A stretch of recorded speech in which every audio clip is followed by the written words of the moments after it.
Hi hello ನಮಸ್ಕಾರ. ಭುವನಗಿರಿ ಭುವನೇಶ್ವರಿ ಚಾನಲ್ಗೆ ತಮ್ಮೆಲ್ಲರಿಗೂ ಆತ್ಮೀಯವಾದ ಸುಸ್ವಾಗತ.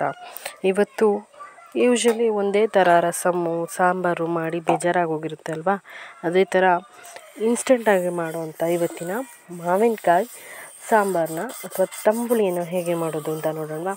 ಒಂದೇ ಥರ ತಂಬುಳಿ ತಿಂದು ಬೇಜಾರಾಗಿದ್ದರೆ ಈ ಥರ ಟ್ರೈ ಮಾಡಿ, ತುಂಬ ಇಷ್ಟ ಆಗುತ್ತೆ, ತುಂಬಾ ಯೂಸ್ಫುಲ್ ಆಗಿರುತ್ತೆ, ತುಂಬಾ ಈ ಶಾಖೆಗೆ ಚೆನ್ನಾಗಾಗತ್ತೆ. ಹಾಗಾದರೆ ಬನ್ನಿ ಸ್ಟಾರ್ಟ್ ಮಾಡೋಣ. ಅದಕ್ಕೂ ಮೊದಲು ಯಾರೆಲ್ಲ ಇದೇ ಫಸ್ಟ್ ಟೈಮ್ ನಮ್ಮ ಚಾನಲ್ನ ನೋಡ್ತಾ ಇದ್ದೀರಾ, ಪ್ಲೀಸ್ ಸಬ್ಸ್ಕ್ರೈಬ್ ಆಗಿ, ಹಾಗೆಯೇ ಪಕ್ಕದಲ್ಲಿರುವಂಥ ಬೆಲ್ಲೈಕನ್ನ ಕೂಡ ಒತ್ತಿ. ಅದರ ಆಲ್ ಅನ್ನೋದನ್ನ ಒತ್ತೋದ್ರಿಂದ ನಾನು ಹಾಕುವ ಬೇರೆ ಥರದ ಹೊಸ ಹೊಸ ರೆಸಿಪಿಗಳು ನಿಮಗೆ ನೋಟಿಫಿಕೇಷನ್ ಮೂಲಕ ಬರುತ್ತೆ. ಆಗ ನಾನು ಹಾಕಿದ ಕೂಡಲೇ ಯಾವುದೇ ರೆಸಿಪಿಗಳನ್ನಾದರೂ ನೀವು ನೋಡ್ಬೋದು. ಜೊತೆಗೆ ಲೈಕ್ ಮಾಡಿ, ಹಾಗೆ ಶೇರ್ ಮಾಡಿ ನಿಮ್ಮ ಫ್ಯಾಮಿಲಿ ಫ್ರೆಂಡ್ಸ್ ಜೊತೆಗೆ. ಹಾಗಾದರೆ ತಡ ಮಾಡ್ತೀನಿ, ಇವತ್ತಿನ ಈಸಿ ಇನ್ಸ್ಟೆಂಟ್ ಈ ಬೇಸಿಗೆಯ ತಂಪಾಗಿರುವ ಮಾವಿನಕಾಯಿ ತಂಬುಳಿಯನ್ನು ಶುರು ಮಾಡೋಣ ಬನ್ನಿ.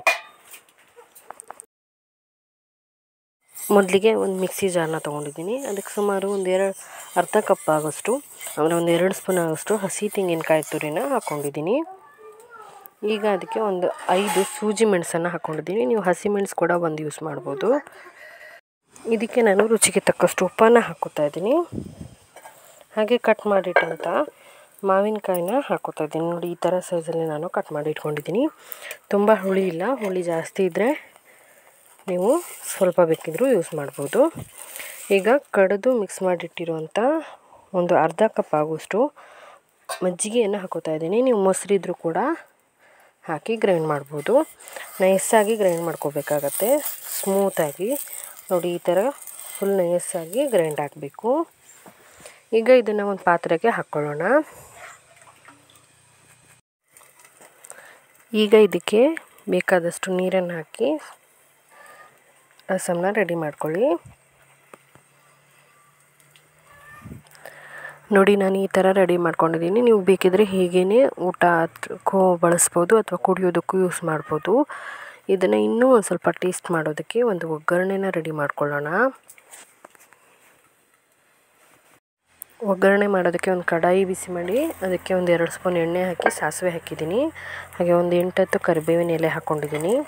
ಹಾಗೆ ಒಂದು ಬೆಳ್ಳುಳ್ಳಿನ ಜಜ್ಜಿಬಿಟ್ಟು ಹಾಕ್ಕೊಂಡಿದ್ದೀನಿ. ಇದಕ್ಕೆ ನೀವು ಬೇಕಿದ್ರೆ ರೆಡ್ ಚಿಲ್ಲಿ ಕೂಡ ಆ್ಯಡ್ ಮಾಡ್ಬೋದು. ಈಗ ಹಾಗೆಯೇ ಫ್ರೈ ಮಾಡ್ಕೊತಾ ಇದ್ದೀನಿ. ಬೆಳ್ಳುಳ್ಳಿ ಸ್ವಲ್ಪ ಕಲರ್ ಚೇಂಜ್ ಆಗೋವರೆಗೂ ಚೆನ್ನಾಗಿ ಫ್ರೈ ಮಾಡ್ಕೋಬೇಕು. ಈಗ ಇದು ಫ್ರೈ ಆಗಿದೆ.